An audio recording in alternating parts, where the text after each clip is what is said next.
அன்புமணியை சிறு வயதிலேயே ஒன்றிய அமைச்சராக்கி தவறு செய்துவிட்டதாக பாமக நிறுவனர் ராமதாஸ் பரபரப்பு பேட்டியளித்துள்ளார். அன்புமணிக்கு பக்குவம் இல்லை, தலைமை பண்பு இல்லை என்று சரமாரி குற்றச்சாட்டுகளை முன்வைத்துள்ள ராமதாஸ், தனக்கு தெரியாமலேயே பாஜகவுடன் கூட்டணி பேசி முடிக்கப்பட்டதாகவும் தெரிவித்துள்ளார். விழுப்புரம் மாவட்டம் தைலாபுரத்தில் செய்தியாளர்களை சந்தித்த மருத்துவர் ராமதாஸ் அன்புமணி மீது அடுக்கடுக்கான குற்றச்சாட்டுகளை முன்வைத்துள்ளார். தான் என்ன தவறு செய்துவிட்டேன் என தெரியாமல் மன உளைச்சலில் இருப்பதாக அன்புமணி கூறியதற்கு பதிலடி கொடுத்த ராமதாஸ், சிறு வயதில் அன்புமணியை ஒன்றிய அமைச்சராக்கி தானே தவறு செய்துவிட்டதாக கூறினார். தவறு செய்தது அன்புமணி அல்ல. அன்புமணியை 35 வயதில் என்னுடைய சத்தியத்தையும் மீறி 35 வயதில் மத்திய கேபினட் அமைச்சராக்கி நான் தான் தவறு செய்துவிட்டேன். என்ன தவறு செய்தேன் என கேள்வி கேட்டு என்னை குற்றவாளியாக மக்கள் மத்தியிலும் கட்சிக்காரர்களிடமும் அடையாளம் காட்டி அனுதாபத்தை பெற முயற்சிக்கிறார். 4 சுவற்றுக்குள் பேசி முடிக்க வேண்டிய விஷயத்தை நடுவீதிக்கு கொண்டு வந்தது யார்? அழகான ஆளுயர கண்ணாடி என்ற கட்சியை ஒரே நொடியில் உடைத்து நொறுக்கியது யார்? கட்சியை ஒரு நொடியில் உடைத்ததை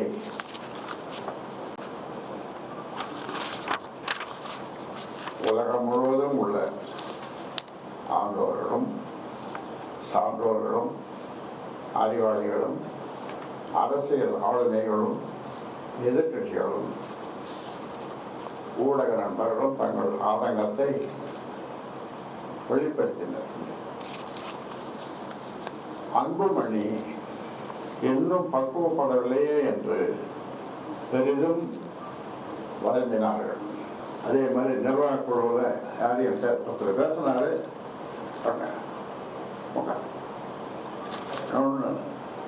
நான் அவர்களுக்கெல்லாம் இதை பேசுன்னு சொல்லி வர சொன்னேன்னு சொல்லாம ஒருத்தரோட நான் பேசல.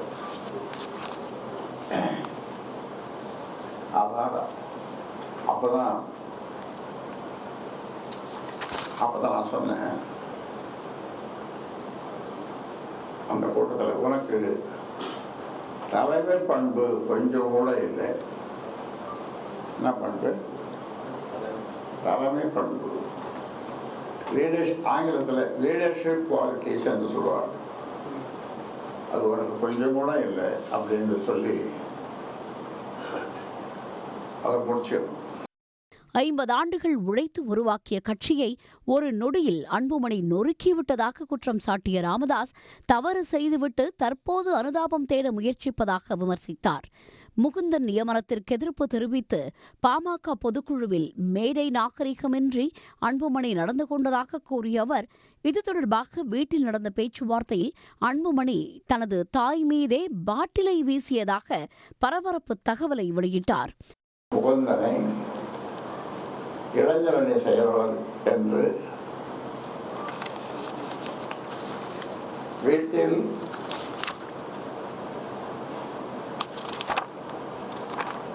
எனக்கு உதவியாகவும் கட்சியில் அன்புமணிக்கு உதவியாகவும் இருக்க முகுந்தனை நியமனம் செய்தார். சுவற்றில் வீசிய பந்து திரும்புவது போல உடனே மேடையிலேயே மறுப்பு தெரிவித்தது சரியான செயலா? அவரது சபை நாகரிகமோ எதையும் கடைபிடிக்காமல் எடுத்தேன் கவிழ்த்தேன் என பொது வெளியில் அநாகரிகமாக நடந்து கொண்டது யார்? அன்புமணிதான் தவறு செய்தவர். தவறான ஆட்டத்தை துவக்கி முதலில் அடித்து ஆட ஆரம்பித்தது அன்புமணி தான். தாய் என்னன்னு சொல்லுவாங்க? உங்க தாய் என்னன்னு சொல்லுவீங்க? கடவுள்னு சொல்லுவீங்க இல்லையா? இங்கே பொங்கல் சமயத்தில் இந்த பொங்கல் எல்லாரும் குடும்பத்தில் எல்லாரும் உட்காந்து இந்த முகூர்த்த சமாச்சாரத்தை பேசினாங்க. எல்லாரும் பேசும்போது அம்மா ஏதோ சொன்னாங்க, ஏன்பா உன் 2வது மகளை போட்டிருந்தா நீ சும்மா இருப்பியா? அது பேசாமல் தானே இருந்திருப்பேன், அந்த பொறுப்புக்கு அப்படின்னு சொன்னதான் அங்கே உட்காந்து பாட்டில் தூக்கி அம்மா மேலே அடித்தான். நல்ல வேலை அவங்க மேலே படலை, செலுத்தல பட்டுது. அதே மாதிரி மாவீரன் குருவை நிலநிலையில் இருக்கின்ற போதும் பிற நேரங்களிலும் கீழ்த்தரமாக நடத்திய விதம் ஏற்றுக்கொள்ளத்தக்கதல்ல. அதிமுகவுடன் கூட்டணி வைக்க வேண்டும் என்று தான் கூறியதை ஏற்று எடப்பாடியுடன் பேச்சுவார்த்தை நடத்திய அன்புமணி திடீரென பாஜகவுடன் கூட்டணி வைக்க வேண்டும் என தனது காலை பிடித்தெழுததாக ராமதாஸ் குறிப்பிட்டார். தனக்கு தெரியாமலேயே பாஜகவுடன் கூட்டணியை பேசி முடித்து விட்டதாகவும், பாஜக கூட்டணிக்கு ஒப்புக்கொள்ளாவிட்டால் தற்கொலை செய்து கொள்ள நேரிடும் என அன்புமணி மிரட்டியதாகவும் அதிர்ச்சி தகவலை வெளியிட்டார். பிஜேபியோட தான் கூட்டணி போகணும் அப்படின்னு சொல்லி அதிமுகவோட கூட்டணி போகக்கூடாது.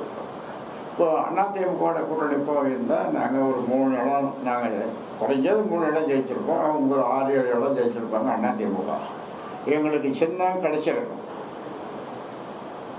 சின்னம் கிடைச்சிருக்கும். அவங்க 6-7 இடத்துக்கு மேலே ஜெயிச்சிருப்பாங்க. ஏன்னா இது நேச்சுரல் அலையன்ஸ். அதிமுக பாட்டாளி மக்கள் கட்சின்றது ஒரு இயற்கையான கூட்டணி. அந்த காலத்தில் இருந்து நேச்சுரல் அலையன்ஸ்னு சொல்லுவாங்க. அந்த மாதிரி எல்லாம் பேசி முடிச்சுட்டு கடைசியில் இந்த கால அன்புமணி பிடிச்சினாங்க. இந்த தொடைய அந்த பக்கம்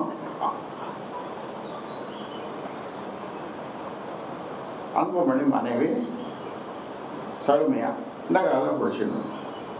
2 பேரும் அழறாங்க. எதுக்கு அழறாங்க? பிஜேபியோட கூட்டணி போகணும்.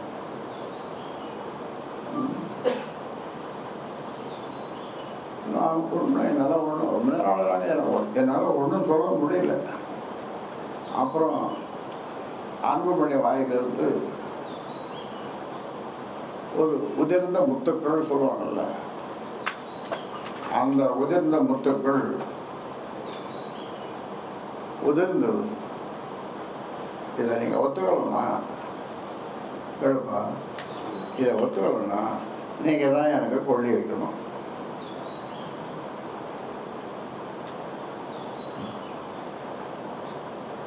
நீங்கள் தான் எனக்கு இந்த பக்கம் இவர் தொடைய புருஷனாக சௌமியா இந்த பக்கம் அப்புறம் வேறு வழி இல்லாமல் நடந்தது. பாமக செயல் தலைவராகவோ அல்லது சாதாரண தொண்டனாகவோ செயற்பட தயார் என அன்புமணி ராமதாஸ் அறிவிப்பது மட்டுமே அனைத்து பிரச்சினைகளுக்கும் தீர்வாக அமையும் என்றும் ராமதாஸ் கூறியுள்ளார்.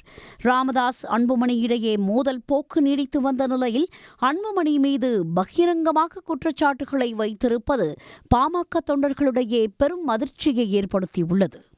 உடனுக்குடன் செய்திகளை தெரிந்து கொள்ள சன் நியூஸ் பெல் ஐகானை கிளிக் பண்ணுங்க.